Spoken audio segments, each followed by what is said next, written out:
Hello everyone, welcome back to my new video. In this video we will cover our fifth chapter. This chapter name is what? The Southern Plateau. इस chapter में हम क्या पढ़ेंगे? Southern plateau, southern part जो है India का.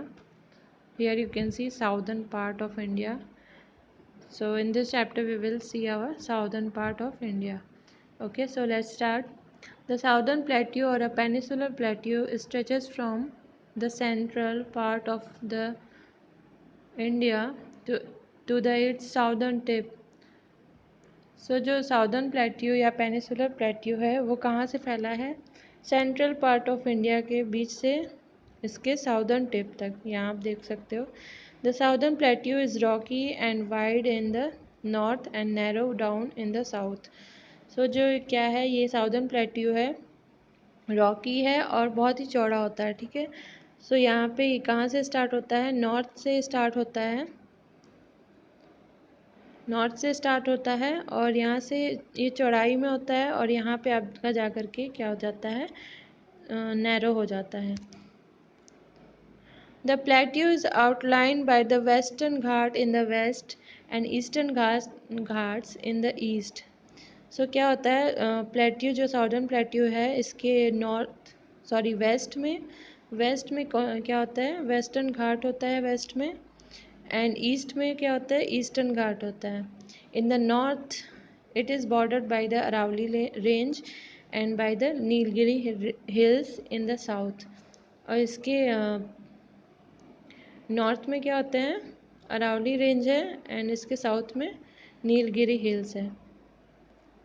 The rivers in the southern plateau are mainly rain-fed. Mahanadi, Godavari, Krishna and Kaveri drain into the Bay of Bengal. Narmada, Tapi and Periyar drain into the Arabian Sea. So यहाँ पे क्या है? ये इनकी जो नदियाँ हैं, यहाँ के रिवर्स हैं, वो रेनफेड होती हैं. हमेशा हमेशा पानी उसमें होता है. तो कौन कौन सी रिवर्स होती हैं? महानदी, गोदावरी, कृष्णा एंड कावेरी. ये कहाँ जाके मिलती हैं? बे ऑफ बंगाल में. और कौन कौन सी रिवर होती हैं यहाँ पे? नर्मदा, तापी एंड पेरियार जो होती हैं वो कहाँ मिलती हैं जाके? अरेबियन सी में. आप यहाँ देख सकते हो. Here you can see Arabian Sea on Bay of Bengal. So यहाँ पे साउदर्न प्लेट्यू को किस में डिवाइड किया गया है? 2 पार्ट्स में डिवाइड किया गया है. Which one? The first part is known as central highland and the second part is called Deccan Plateau.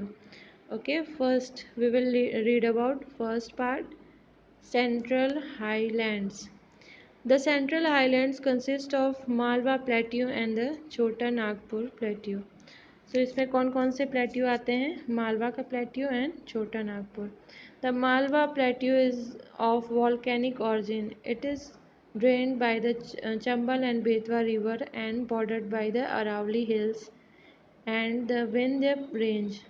So ये जो मालवा प्लेट्यू है, यहाँ क्या क्या होते हैं? वॉल्केनो होते हैं.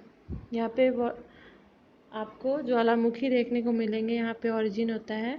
और यहाँ पे मोस्ट जो होते हैं चंबल और बेतवा रिवर जो होते हैं इसके आसपास. और इसके आसपास क्या होती है? अरावली हिल्स आपको देखने को मिलेंगे. विंध्य रेंज मिलेंगे. ओके, यहाँ कौन कौन सा एरिया होता है? Most of Madhya Pradesh falls in the Malwa plateau region. ज़्यादातर जो मध्य प्रदेश का पार्ट है वो कहाँ मिलेगा आपको? मालवा प्लेट्यू के अंतर्गत आता है. The Chota Nagpur Plateau, also known as the Mineral Belt of India, is bordered by the Satpura Range in the northwest and drained by the river Damodar. जो छोटा नागपुर है प्लेट्यू, वो आपका कहाँ, इसको क्या बोला जाता है? मिनरल बेल्ट बोला जाता है, इंडिया का मिनरल बेल्ट. सो ये किससे बॉर्डर्ड होता है? नॉर्थ वेस्ट में इसके सतपुरा रेंज होता है और इसकी जो मेन रिवर है इसको ड्रेन करती है. क्या नाम है उसका? दामोदर नाम है. It includes Jharkhand. और इस रीजन में कौन सा स्टेट आता है? झारखंड. नॉर्दर्न उड़ीसा भी आता है एंड नॉर्दर्न ईस्टर्न छत्तीसगढ़ भी आता है. The central highland are rich in black soil which is excellent for cultivating cotton and sugar cane. जो सेंट्रल हाईलैंड है उसमें क्या होते हैं, ब्लैक सॉइल पाई जाती हैं आपको, जो किसके लिए इम्पोर्टेंट होती हैं, उसमें कॉटन एंड शुगर कैन का कल्टीवेशन बहुत अच्छे से होता है। The region has vast resources of mineral like coal, iron, bauxite, manganese and mica. तो यहाँ पे कौन कौन सी आपको मिनरल्स भी मिलती हैं बहुत सी। तो कौन कौन सी मिनरल्स मिलती हैं, कोल मिलेगा, iron, bauxite, manganese and Mika. The Deccan Plateau is surrounded by the Eastern Ghat and the Western Ghat, ex, extending up to the southern tip of peninsular India. तो ये जो डक्कन प्लेट्यू है ये आपका किससे सराउंडेड है, ईस्टर्न घाट एंड वेस्टर्न घाट से है, जो कि कहाँ से कहाँ तक जाता है, साउदर्न टिप तक, जो इंडिया का साउदर्न टिप है वहाँ तक वो जाता है। It is drain by the Godavari, Indravati, Krishna, Kaveri and Mahanadi reverse which flow eastward into. Okay, ये जो आपका डक्कन प्लेट्यू है इसमें कौन कौन सी रिवर्स आपको मिलेंगी देखने को, गोदावरी, इंद्रावती, कृष्णा, कावेरी एंड महानदी इसमें जो फ्लो करती हैं। The Bay of Bengal. Some areas in the region have red soil which is good for growing crops such as groundnut, tobacco, millets, potato and sugarcane. तो यहाँ पे कुछ एरिया हैं जहाँ पे आपको क्या मिलेंगी, रेड सॉयल मिलती हैं, जो किसके लिए अच्छी हैं, किसके कल्टीवेशन के लिए, groundnut, tobacco, millets, potato and sugar, ये सब जो क्रॉप्स हैं वो आपको वहाँ बहुत अच्छे से ग्रो हो सकती हैं। Okay, next topic is life in the plateau region. यहाँ की लाइफ कैसी होती है। Many state of India including Madhya Pradesh, parts of Maharashtra, Karnataka, Jharkhand, Odisha, Chhattisgarh, Andhra Pradesh, Telangana and Tamil Nadu lie in the southern plateau region.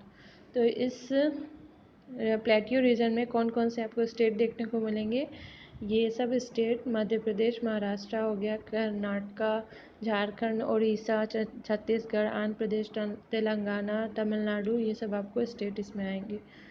Okay, first is Madhya Pradesh. Madhya Pradesh lie in the centre of the India in the central highland. Madhya Pradesh state किस में होता है, central में होता है एकदम, और सेंट्रल हाईलैंड में होता है। Panna is a famous diamond mine of the state. Madhya Pradesh में क्या होता है, पन्ना है, डायमंड वहाँ पे डायमंड वहाँ से निकाला जाता है। The state has rich forest reserves and has more than 10 national parks. ये इस स्टेट के पास क्या है, एमपी में बहुत से आपको रिजर्व मिल जाएंगे आपको, और 10 नेशनल पार्क आपको वहाँ मिलेंगे। The Kanha national park and The Bandhavgarh national park provide sanctuary to tigers. तो यहाँ पे आपको कौन कौन से, Kanha national park and Bandhavgarh national park आपको यहाँ पे मिलेंगे, जिसमें क्या रहते हैं, टाइगर्स वहाँ रिजर्व किए जाते हैं। Okay, next state is Chhattisgarh.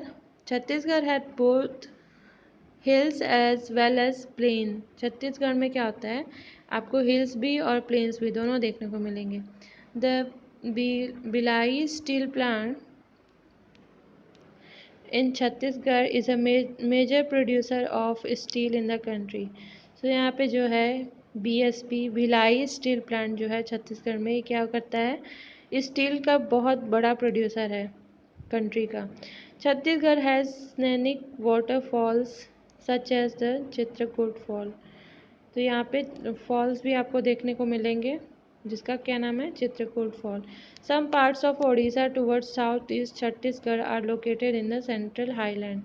कुछ पार्ट जो है उड़ीसा का, ये भी किस में होता है, सेंट्रल हाईलैंड में आपको मिलेगा।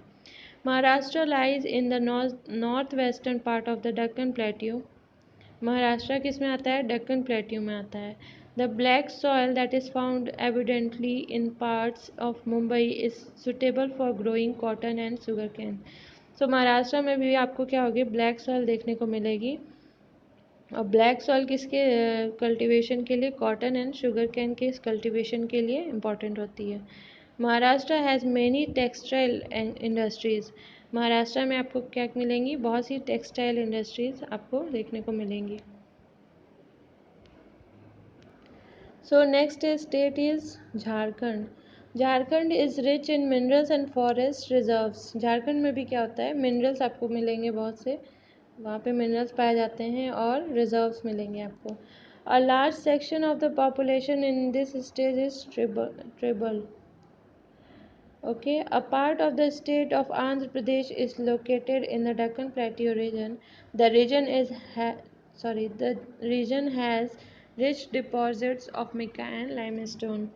So आपको यहाँ पे क्या मिलेंगे, झारखंड में आपको ट्राइबल जो होते हैं वहाँ की पॉपुलेशन ये मिलेंगी, और आंध्र प्रदेश किसमें होता है, डेक्कन प्लेट्यू रीजन में आपको देखने को मिलेगा। और ये इसमें क्या होते हैं, आपको लाइमस्टोन और मिक्का यहाँ पे ज़्यादा मिलेगा।